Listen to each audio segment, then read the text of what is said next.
Penilaian impak alam sekitar ataupun EIA adalah satu kajian untuk mengenal pasti, meramal dan menghuraikan akan kebaikan serta keburukan sesuatu cadangan projek pembangunan. Penubuhan EIA pula bertujuan untuk mencegah masalah alam sekitar yang disebabkan oleh aktiviti pembangunan. Objektif utama EIA pula adalah untuk menilai keseluruhan impak pembangunan sama ada positif atau negatif terhadap alam sekitar. Secara umumnya, terdapat 3 peringkat utama prosedur EIA di Malaysia. Untuk perbincangan yang lebih lanjut, mari kita saksikan apakah tindakan yang boleh diambil oleh pihak berwajib untuk mengatasi isu atau masalah dalam perumahan yang berkaitan dengan EIA ini. Antara usaha yang boleh dilaksanakan untuk menangani isu berkaitan dengan EIA adalah melalui perundangan. Penguatkuasaan Akta Kualiti Alam Sekeliling 1987 menetapkan syarat yang lebih ketat untuk dipatuhi oleh pemaju projek perumahan. Antaranya ialah pembangunan yang melibatkan keluasan tanah sebanyak 50 hektar serta pembangunan berskala kecil di kawasan tanah tinggi turut perlu menyediakan laporan EIA. Di bawah Seksyen 20 dan 34A memperuntukkan bahawa setiap permohonan pembangunan perlu mendapat kelulusan daripada Jabatan Alam Sekitar kerana beberapa aktiviti yang telah disenaraikan mungkin akan menjejaskan alam sekitar. Justru, dengan langkah ini, peratusan pemaju engkar mematuhi prosedur dan kegagalan permohonan kelulusan projek dapat dikurangkan. Usaha yang seterusnya adalah sokongan padu daripada semua pihak. Mendapat sokongan padu daripada semua pihak kerana melalui sokongan padu ini yang menjadi jentera penggerak kepada kerajaan, pihak pemaju perumahan, kontraktor, orang awam dan juga NGO. Kekuatan institusi kerajaan dalam menjalankan penguatkuasaan belum tentu dapat dicapai jika masih terdapat kelompongan atau kekurangan ketulusan daripada orang lain. Orang awam juga memainkan peranan yang penting dalam menentukan kelulusan EIA jika hendak menjalankan sesuatu projek pembangunan.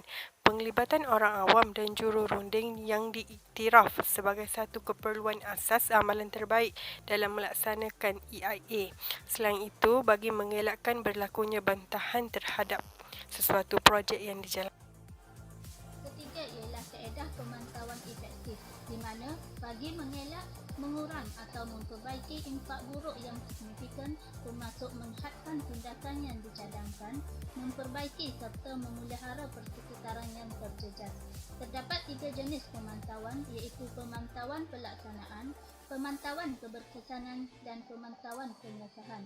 Bagi pemantauan pelaksanaan, di mana ia merupakan pemantauan yang dilakukan di peringkat awal pembukaan tanah mengikut keperluan EIA. Pemantauan yang kedua ialah pemantauan keberkesanan di mana ia dilakukan di peringkat pertengahan kerja-kerja pembangunan bagi melihat kesan yang berlaku ke atas persekitaran seperti kesan biologi, kimia dan juga fizikal. Pemantauan terakhir ialah pemantauan pengesahan di mana ia dilaksanakan bagi memastikan segala langkah tebatan telah dipatuhi oleh pemaju supaya dapat meminimumkan kesan yang tidak diingini berlaku. Selain itu, pemantauan adalah untuk mengawal kesan alam sekitar semasa pelaksanaan projek pembangunan, terutama untuk mengawal serta mengoptimumkan kegunaan sumber yang boleh diperbaharui dan tidak boleh diperbaharui. Usaha seterusnya adalah ketulusan daripada semua pihak. Ketulusan semua pihak merupakan salah satu elemen yang diperlukan oleh kerajaan. Ia menentukan keberkesanan dalam penguatkuasaan dan perundangan. Semua pihak yang terlibat perlu mempunyai sifat koheran atau berkait secara logik, iaitu mempunyai hubungan komunikasi di antara semua ahli. Pihak yang terlibat juga perlu mempunyai sifat yang adil, iaitu seimbang dalam setiap pelaksanaan perundangan.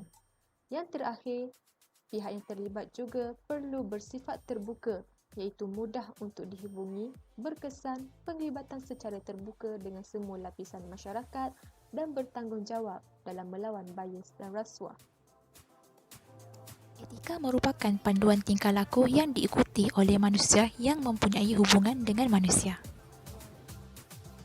Maksud bagi nilai etika ialah prinsip, akhlak ataupun adat moral yang baik serta positif seperti bertanggungjawab, mematuhi peraturan, berakhlak mulia, berdisiplin serta mempunyai nilai integriti dalam menjalankan tugas. Etika merupakan penentu kepada penguatkuasaan yang berkesan dapat dilaksanakan. Terdapat 3 schedule utama dikaitkan dengan etika profesional iaitu yang pertama, memberikan perkhidmatan profesional yang saksama, yang kedua, mengelakkan konflik dan yang ketiga itu mengelakkan salah laku guna kuasa untuk kepentingan diri sendiri. Usaha yang terakhir adalah pembangunan lestari di kawasan bukit. Kelestarian bermaksud konsep pembangunan yang berterusan di samping mengekalkan sumber alam semula jadi. Ianya penting sebagai pembangunan yang memenuhi kepada keperluan pada masa sekarang tanpa mengancam keupayaan generasi akan datang. Laporan EIA yang telah diluluskan oleh pihak pengarah kualiti alam sekeliling telah menyatakan kriteria-kriteria sumber alam semula jadi yang harus dikekalkan oleh pihak pemaju. Ia bertujuan untuk mengurangkan risiko daripada berlakunya tanah runtuh. Kelestarian yang ingin dicapai bukan sahaja mahu dilihat dari segi persekitaran sahaja, malahan konsep pembinaan juga perlu diambil kira oleh pihak pemaju.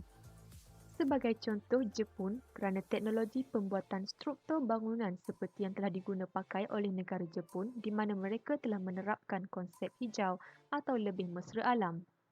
Kesimpulannya, penubuhan penilaian impak alam sekitar EIA sangat penting dalam memastikan alam sekitar tidak terjejas akibat daripada projek pembangunan yang dilaksanakan.